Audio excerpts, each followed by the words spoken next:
When time first began, the Eternal gave life to powerful beings of light, the Dracoils.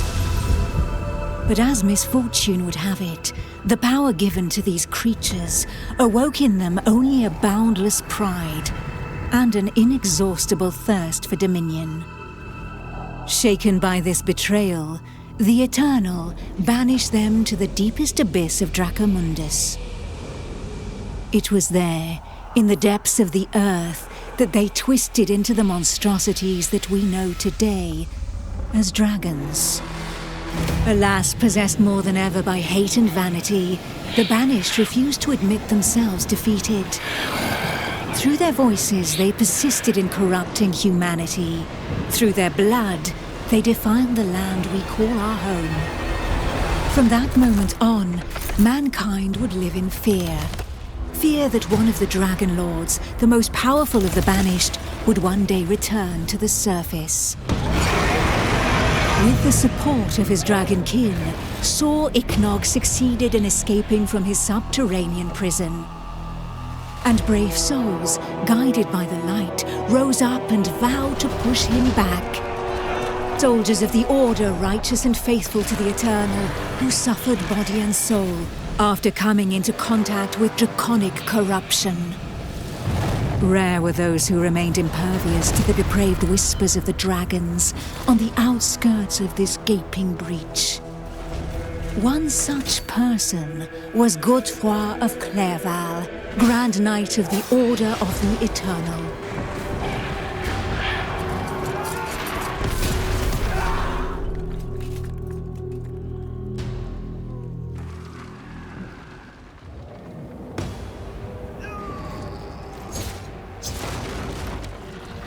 The voice of the Dragon Lord blighted people's spirits and petrified their bodies, instilling terror and madness into those who heard it. Never before had a breach so vast been rent between the two worlds.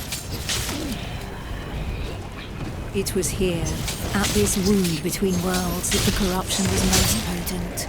One by one, haunted by the whispers from below, the people succumbed to madness. Draconic blood sullied the earth and corrupted the creatures that trod upon it. Pitiful in their wretchedness and too weak to resist the command of their new masters, they drank the blood of the dragon and gave in to depravity. Thus enslaved, they were twisted into ghastly monsters, mockeries, dragonkin.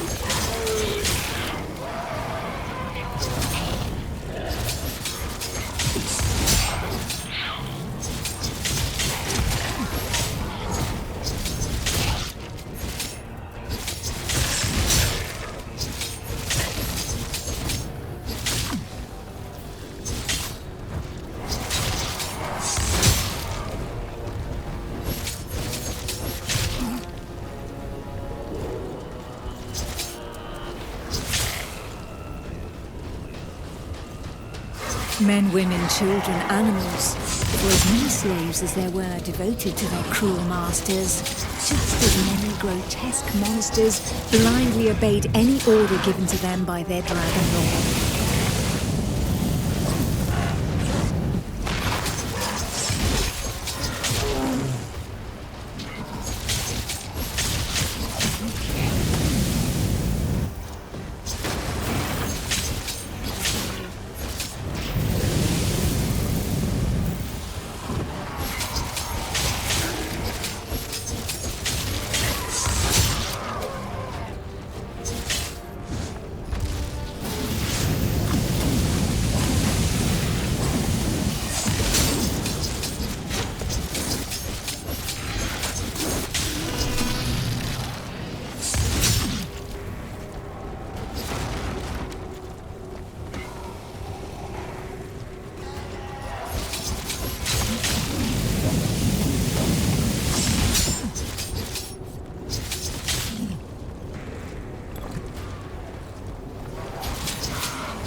Only the most righteous of souls, guided and supported by the Eternal, were able to resist the corrupting call that led the living to damnation.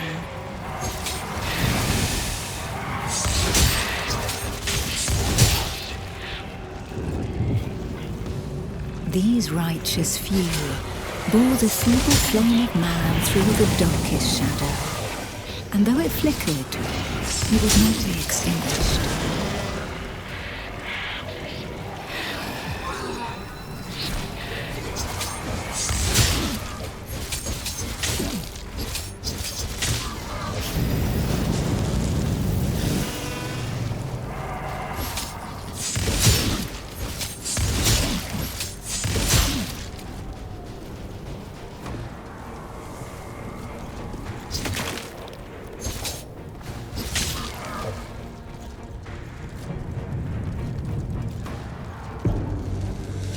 Filled with these fleeting embers of hope, a few brave souls founded an alliance to carve the first breach into draconic defenses.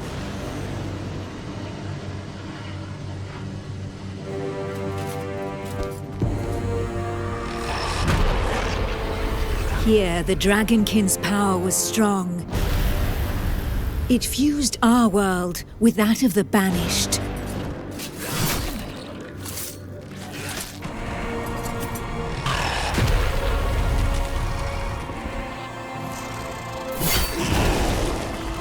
Godefroy of Clairval heroically broke through and shattered their defense barriers.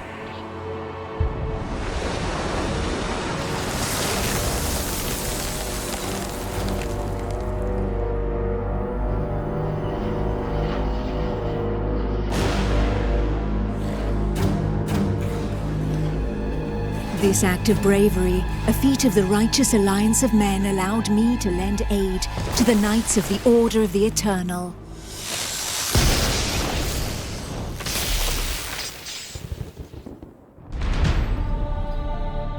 Me, Almantia, Grand Oracle of Pytho-Durcan, Dragon Blood, a human altered but not consumed by the draconic blood that flows through my veins.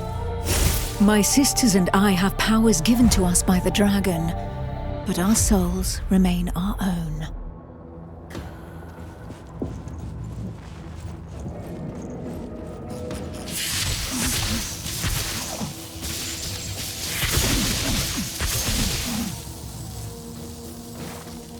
Neither dragonkin nor entirely human, and afforded extraordinary abilities by our forebears.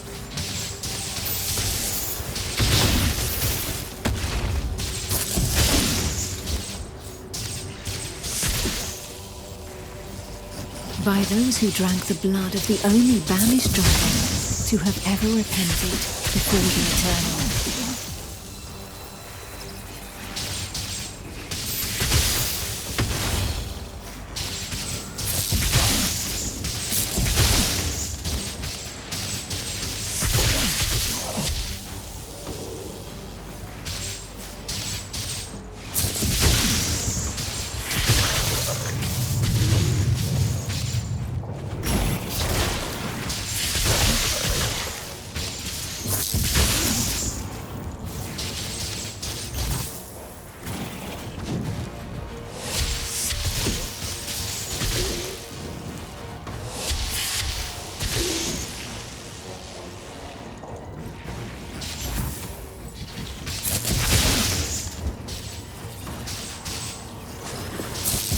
These few drops of draconic blood connected our thoughts to those of the dragons.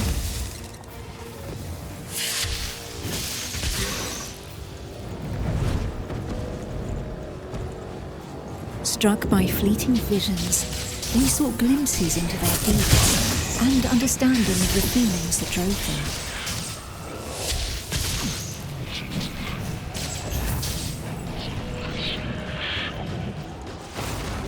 With that understanding and vulnerability, we soon learned that we were at the mercy of their whispers. The voices threatened to consume us, with no hope of salvation.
But the formidable link that connected us to the dragons had also awakened something within us.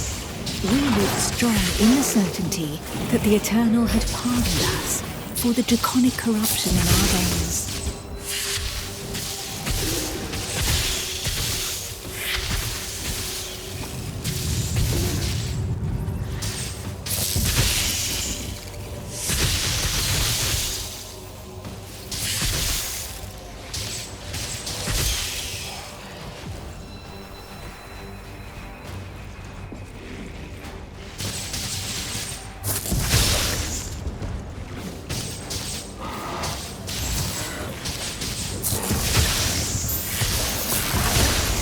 Our civilization fell alongside the blue dragon Durkin, forcing us to live amongst men in the city of the Order of the Eternal.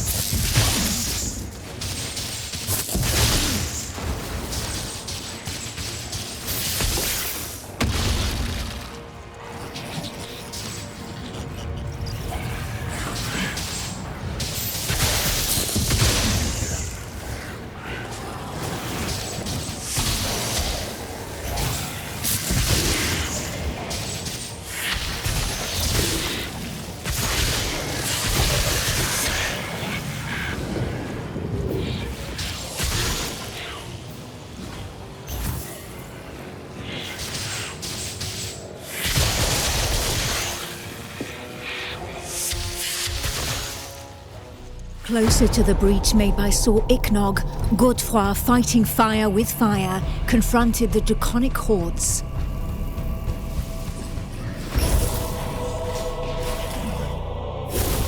I battled by his side, but my strategy was less direct.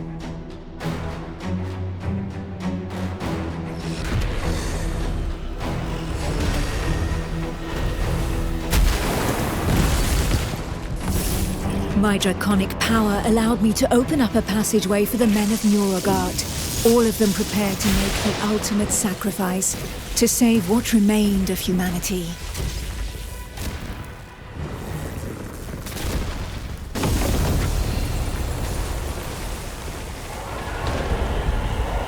Once this invisible barrier had been breached, they knew that their lives would hang by mere threads. But these warriors from the north cared little for the uncertainties of our plan. A hero's death in the heat of battle with their enemy was the greatest honor that could befall them. Led by the pale dragon blood Harold Truelson, the barbarian fleet had but one objective: to lure the enemy into the open sea and leave the path to the breach vulnerable. If a single vessel reached the coast, then this sacrifice would not have been for naught.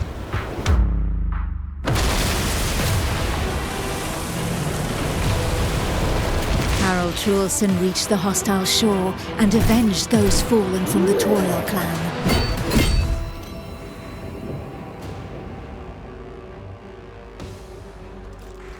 The barbarians of Nuragard feared neither pain nor death, and they welcomed violence as they might an old and familiar friend. Truelson knew this friend better than most. His existence thus far had been one of suffering, of hardening his resolve, and of preparing to endure the worst of torments, without losing the one thing of value every warrior of his clan held dear: his soul.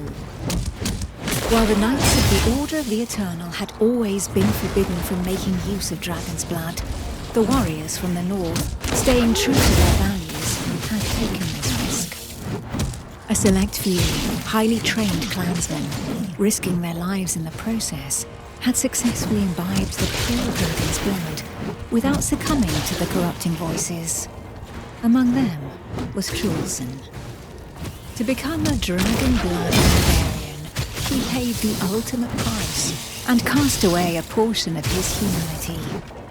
In exchange, he received draconic powers that he put to use for the Toriel clan, the Eternal, and humanity at large. And even if all others, from Montesky to Nuragard, recognized the courage and sacrifice of these brave warriors, there was not one that did not also regard them with sincere disgust. While there could be no doubt of their loyalty to Toriel, defender of the Eternal, their bodies, defiled by the dragon as they were, drove the rest of mankind to reject them. Shulson, for his part, cared little for his appearance. What did this matter after all, as long as his soul remained intact?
The pale dragon blood had achieved his goal. The Alliance's plan, as unlikely as it was to succeed, could run its course.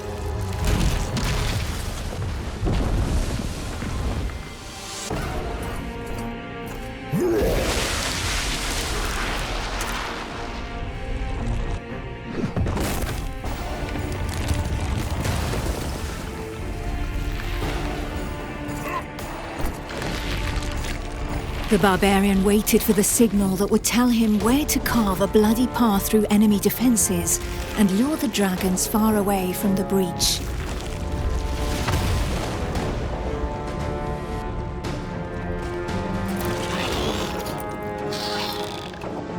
The Kongirati nomads, every bit as proud and as fearless as the warriors from the north, joined the alliance of men to help push back Sor Iknog, the Crimson Dragon. Sitting astride their draconic hybrids, these tracker archers faced the dragons steadfastly and seemingly without fear. Not one would allow the enemy to make easy prey of them. Hides, wings, teeth, blood. For the Kongirati, each draconic monstrosity was not only a threat, but also a quarry from which they could gain valuable resources.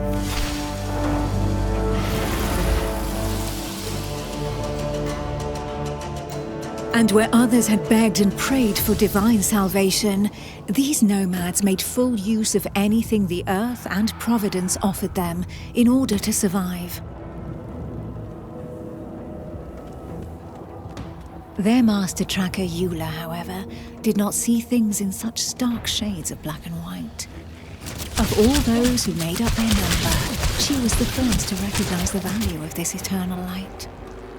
She rejected neither the ancestral traditions nor the tracking of the Dragonkin, who had made it possible for the Kongirati to excel in the arts of potions, alchemy, poisons, and draconic hybridization. How long would her people be able to continue traveling freely if the corruption were to poison the entire world?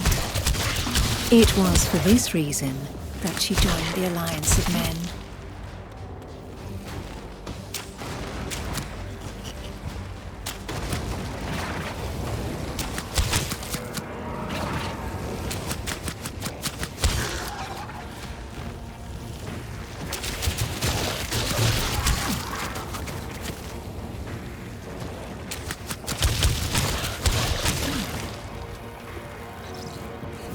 To seal this union, the Order of the Eternal entrusted her with one of their most powerful relics, a single, gleaming scale of light.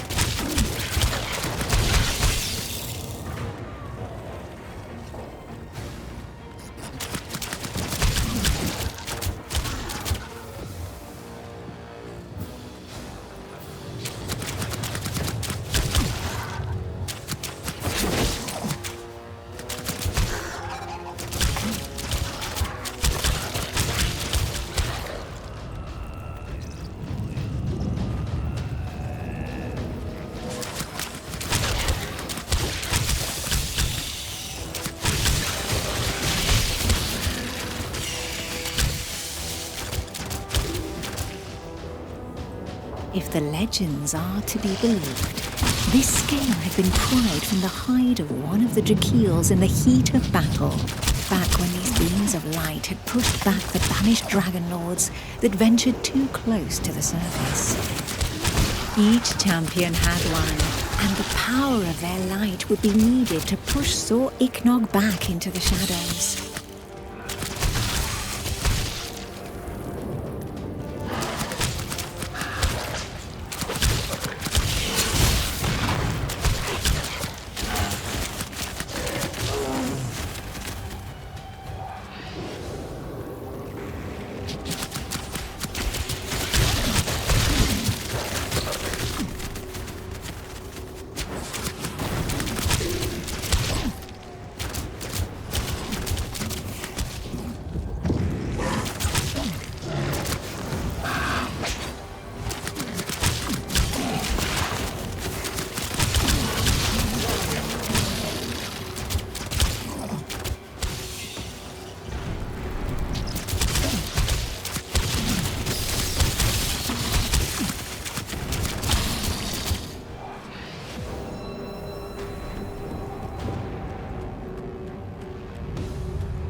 It was up to Eula, armed with her scale of light, to cast the invocation. She would then know whether she had been right to put her trust in the Order and in joining the Alliance.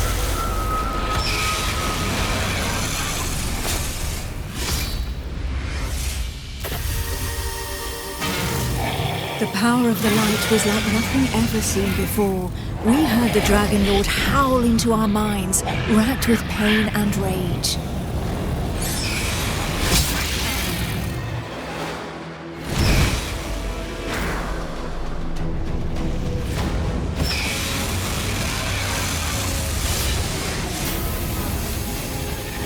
So close to the Dracomundus, our souls suffered as from 1,000 deaths, but we held fast to our positions.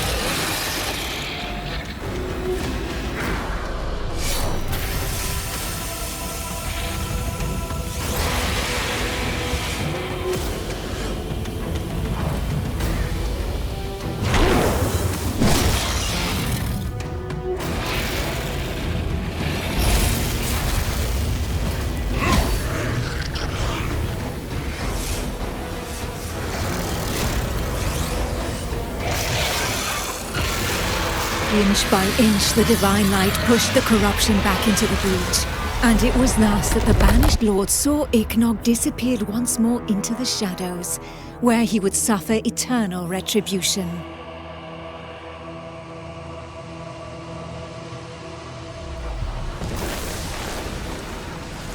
Once calm fell, we were all that was left, the sole witnesses to the feat accomplished by the Alliance of Men.